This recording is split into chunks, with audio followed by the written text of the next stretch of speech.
Bueno, buenas noches. Es un honor para mí estar aquí compartiendo este espacio de los diálogos de invierno. Gracias a Lorena Peña, gracias a Gilberto. Wilfredo, solo Ricardo me acuerdo perfectamente, por haberme invitado a la Secretaría de Cultura del FMLN. Sobre las identidades feministas habría mucho que hablar, ¿verdad?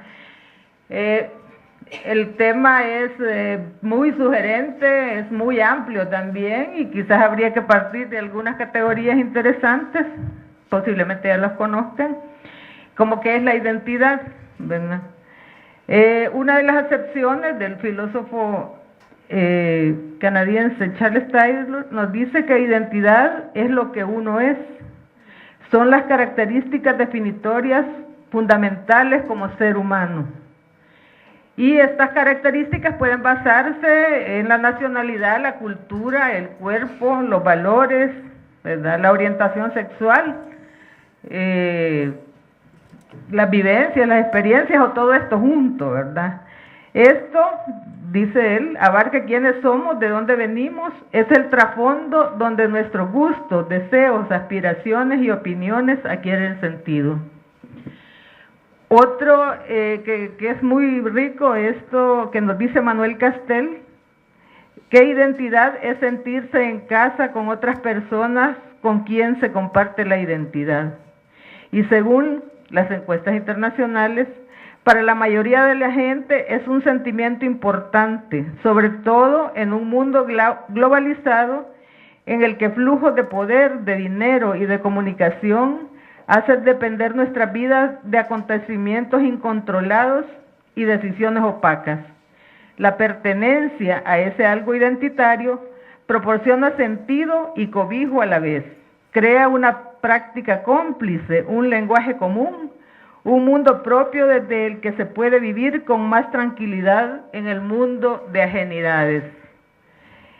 Y bueno, la identidad puede ser definida como autoidentidad, ¿verdad? Podemos decir, yo soy feminista o somos feministas, soy homosexual, soy indígena, soy afrodescendiente. También la identidad puede ser designada por los otros, ¿verdad? Son las feministas, son los homosexuales, son... Y estas identidades también puede estar definida a las otras puede estar cargado de prejuicios. Por ejemplo, las feministas son amargadas, son lesbianas y odian a los hombres. Los FMLNistas son caóticos, no saben gobernar, son destructores. Las mujeres son sentimentales, amorosas y les gusta hacer tareas domésticas. Los indígenas son haraganes, decían en la colonia, ¿verdad? Entonces, esta heterodesignación de los otros, ¿verdad?, está a veces plagada de prejuicios y de creencias erróneas. Y una cuestión fundamental desde el feminismo y desde otras identidades, esto es darse cuenta de que nos han asignado una falsa identidad, ¿verdad? Y es cuando asumimos una imagen inducida de nosotras y nosotros mismos, denigrada e inferiorizada. Por ejemplo, la imagen despectiva sobre nosotras mismas, las mujeres, ¿verdad?, que ha sido asimilado por centurias y que tiene como consecuencias, pues, tiene efectos sobre la autoestima, ¿verdad?, sobre nuestra subjetividad también. Y esto es resultado del dominio patriarcal, que coloca a las mujeres en desventaja en relación al colectivo masculino. Las identidades son procesos definidos individual y colectivamente, generalmente en diálogo con otros y con otras, ¿verdad?, en procesos históricos y prácticos en relación con el entorno. Las identidades también son porosas, son flexibles, se intersectan unas con otras. En El Salvador podemos hablar de identidades feministas. Estas serían como unas pioneras de la identidad feminista en El Salvador. Digamos, Prudencia Ayala ha sido una de las figuras emblemáticas en la lucha de los derechos de las mujeres, pero también las mujeres revolucionarias. Las mujeres revolucionarias porque con su práctica estaban poniendo en ejercicio el derecho a la participación política. Y tenemos la de mujeres que lucharon, ¿verdad? Ahí están 3 poetas grandes, Leila Quintana, Lil Milagro Ramírez y la otra, no recuerdo quién es. Delfina Goches, sí, como no, Delfi Goches. Y Mélida Naya Montes, una mujer emblemática, ¿verdad? Gran luchadora y que tenía mucha sensibilidad, digamos, en el terreno. Era una intuición, ¿verdad? Así, o era una mujer moderna de los años 70 también, ¿verdad? Entonces ella también muy intuitiva en identificar las cuestiones de las mujeres. Otra de las, esta es la primera mujer, Norma Guirola Herrera, una mujer comunista que funda la primera organización de mujeres de la década de los 80, porque antes había estado la Liga Femenina, ¿verdad? Ella es Norma Virginia Guirola de Herrera, que crea el Instituto de Investigación, Capacitación y Desarrollo de la Mujer, el IMU, en 1985. Entonces estas mujeres, ¿verdad?, de alguna manera visibilizaron, ¿verdad?, nos visibilizaron en la lucha revolucionaria, no solo el colectivo masculino, aunque creo que el 30% de los combatientes eran mujeres, ¿verdad? Estas mujeres, digamos, nos visibilizamos ahí. La lucha revolucionaria, ¿verdad? Digamos, en los 80s y 90s, si bien ha significado para muchas mujeres romper con el rol tradicional de madre esposas, como diría Marcela Lagarde, una vez que terminó la guerra, las mujeres se reinsertan para continuar con la tradición y el conservadurismo, de mujer para la casa y hombre para el mundo público. Así lo afirma una entrevista que hizo la Fundación 16 de enero. Nos dice que antes de la guerra el 57% de las mujeres entrevistadas afirmaban que trabajaban fuera del hogar, mientras que un año después de los acuerdos de paz, el 95% se dedican al trabajo doméstico.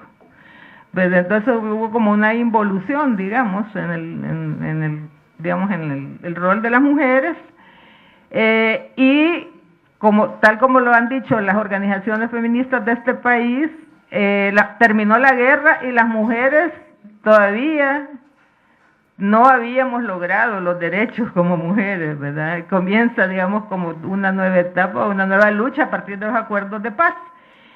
Y es allí, digamos, donde se generan nuevas identidades, aunque ya existían, digamos, en el periodo de la lucha revolucionaria, como los artistas indígenas, etcétera, ¿verdad? O las mismas organizaciones de mujeres.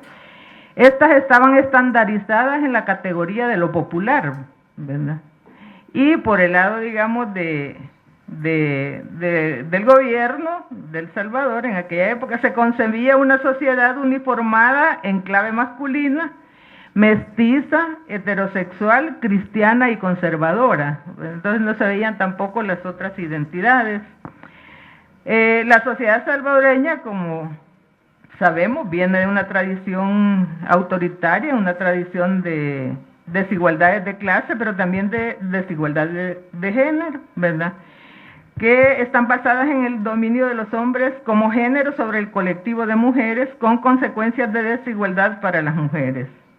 Y sabemos que desde la familia, la iglesia, las leyes, etcétera, ¿verdad? O sea, ha habido, digamos, toda una acciones discriminatorias hasta las mujeres y que han instalado un sistema de desigualdades.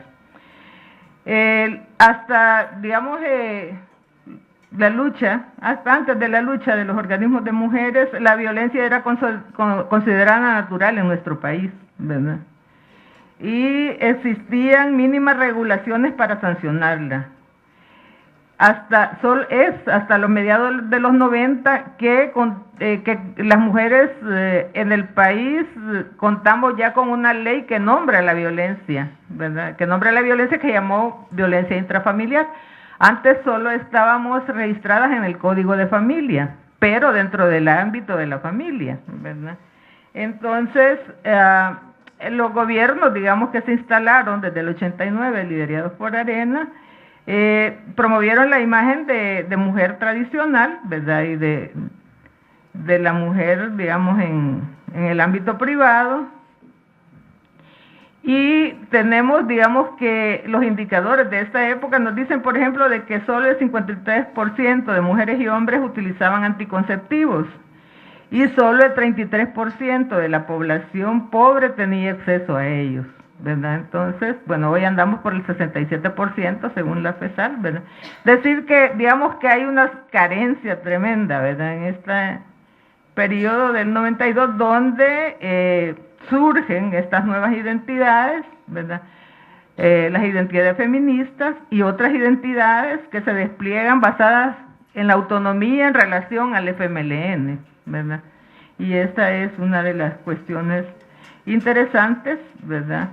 Y las feministas han jugado, digamos, un papel clave en la construcción y el imaginario de las identidades colectivas. Entonces los procesos que llevan a construir identidades, ¿verdad? Y colectivas e individuales son procesos complejos, ¿verdad? Un primer elemento de la conformación de la identidad de las mujeres feministas es reconocer cómo la realidad de discriminación se manifiesta en la propia vida personal. Se establece pues un diálogo consigo misma. Y así nos dice Hilda Parducci, feminista salvadoreña, me inquietaba ya el tema de las mujeres. La vivencia como mujer misma me va generando situaciones de disconformidad con la realidad. Por ejemplo, a mí nunca me cuadró porque cuando yo me casé, yo era la que tenía que dedicarme de lleno a cuidar a mis hijos e hijas, a cuidar de la casa o arreglar comida, mientras que la otra parte se seguía formando profesionalmente.